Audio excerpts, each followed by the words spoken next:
Look, we all need our alone time, right? But what happens when that alone time isn't your choice anymore? That's what we're digging into today. We're going to ask a pretty tough question. What actually happens to our brains when we're totally cut off from other people? Let's get into the science. I mean, you know that feeling. That perfect, peaceful solitude you choose. It's how we de-stress, right? How we recharge our batteries and just hear ourselves think.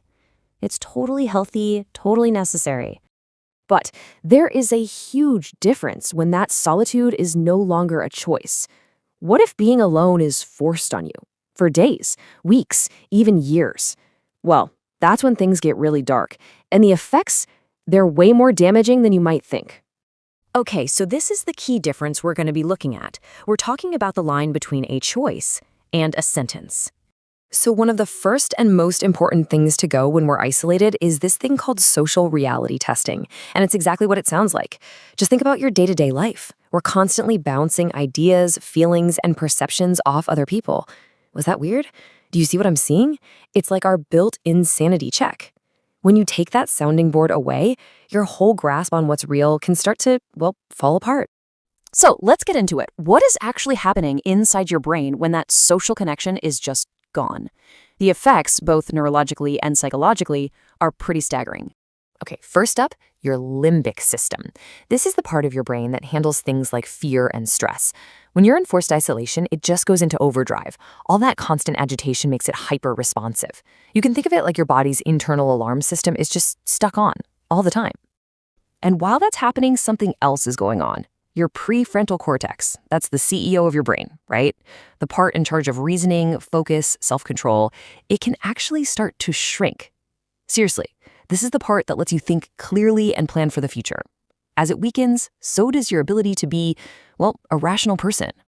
And what you end up with is this massive shift in balance. The brain literally rewires itself, moving away from rational thought, things like reasoning and focus, and it leans hard into raw emotion. We're talking fear, anxiety, even rage. And the longer someone is in that state, the deeper that imbalance gets. And you've got to understand, this isn't just in your head. This brain imbalance shows up in all sorts of ways, physically and psychologically. You get depression, paranoia, hallucinations, but you also see very real physical symptoms: headaches, dizziness, heart palpitations, major sleep problems, even digestive issues. It's a powerful reminder of how connected our minds and bodies really are. Okay, so all of this might sound a bit abstract, a bit theoretical, but it has a very, very real-world application. To really see what this kind of isolation does to a person, we have to look at the practice of solitary confinement, especially in the U.S. prison system. Just take a look at this number, 120,000.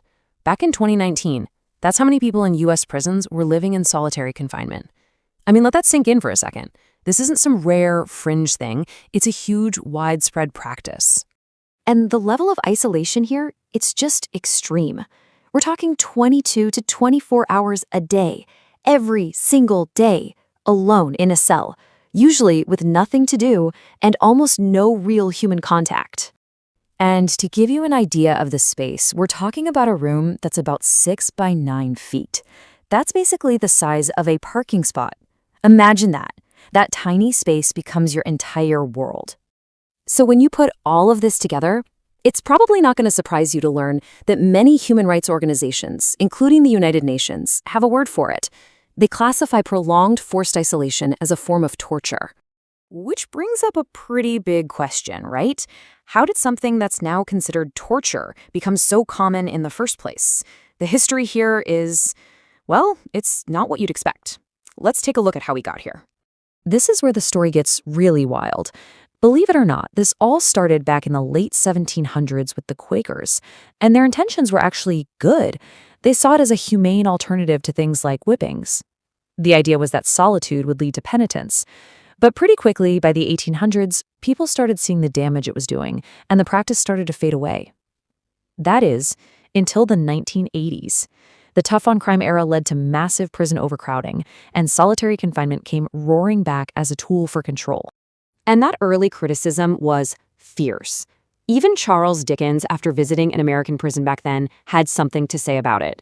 He called it, and I'm quoting here, a slow and daily tampering with the mysteries of the brain. He believed it was immeasurably worse than any torture of the body. I mean, how chillingly accurate is that, coming from more than 150 years ago? So, we've seen the devastating immediate effects, but what happens after? What's the long-term damage?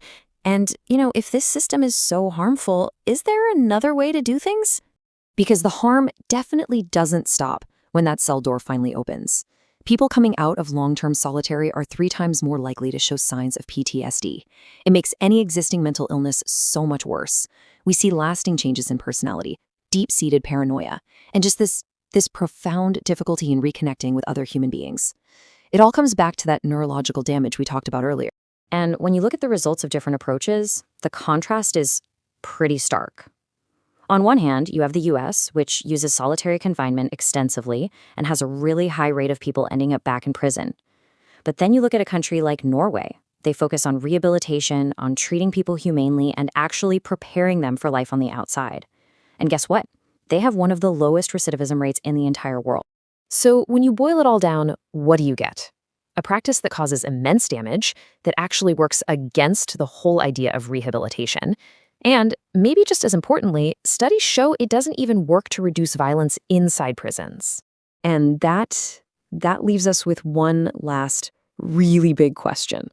If we know that it damages people so badly, if it makes it harder for them to ever be a part of society again, and if it doesn't even make prisons safer, then why is it still being used on such a massive scale? That's something I think about.